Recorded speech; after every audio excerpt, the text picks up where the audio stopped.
প্রেগন্যান্সিতে ১ম ৩ মাস গর্ভস্থ শিশুর জন্য সবথেকে বেশি গুরুত্বপূর্ণ। কেননা এই ৩ মাসের মধ্যে বাচ্চার অর্গান তৈরি হয়। তো এই ৩ মাসে আপনি কি করবেন? আপনার ১ম কাজই হলো যখন আপনি প্রেগন্যান্ট হয়েছেন এটা কনফার্ম হওয়ার পর ফার্স্টেই চেকআপে যেতে হবে ডাক্তারের কাছে এবং আপনাকে ডাক্তার পরামর্শ দেবে ফলিক অ্যাসিড খাওয়ার জন্য নিয়মিত ফলিক অ্যাসিড খেতে হবে। তারপর আপনার স্বাস্থ্যকর যে খাদ্যাভ্যাস আছে সেগুলো মেইনটেইন করতে হবে। যেমন আপনাকে টাটকা শাকসবজি, ফলমূল এগুলো খেতে হবে। আ পরিমিত পরিমাণে পানি গ্রহণ করতে হবে। কমপক্ষে ২ থেকে ৩ লিটার।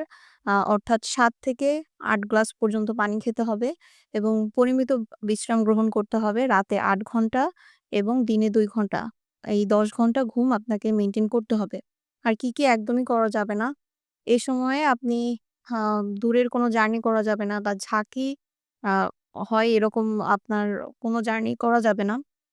বাইকে ওঠা যাবে না। আপনি বর্জন করবেন হলো বিভিন্ন যে সফট ড্রিংকস আছে, তারপর অতিরিক্ত ঝালযুক্ত খাবার, পান, আ ধূমপান করেন অনেকেই, অ্যালকোহল এগুলো গ্রহণ করা যাবে না। আ এ সময়ে অনেকে গরম পানি দিয়ে গোসল করে থাকেন, এটাও এভয়েড করতে হবে। আর এই ৩ মাসের মধ্যে যদি আপনার কোনো রক্তপাত হয় বা হালকাও যদি রক্তের ফোঁটা দেখেন, আপনার পায়জামায় লেগে আছে এবং তলপেটে ব্যথা হলে দেরি না করে দ্রুত ডাক্তারের পরামর্শ নিতে হবে এবং ডাক্তারের শরণাপন্ন হতে হবে।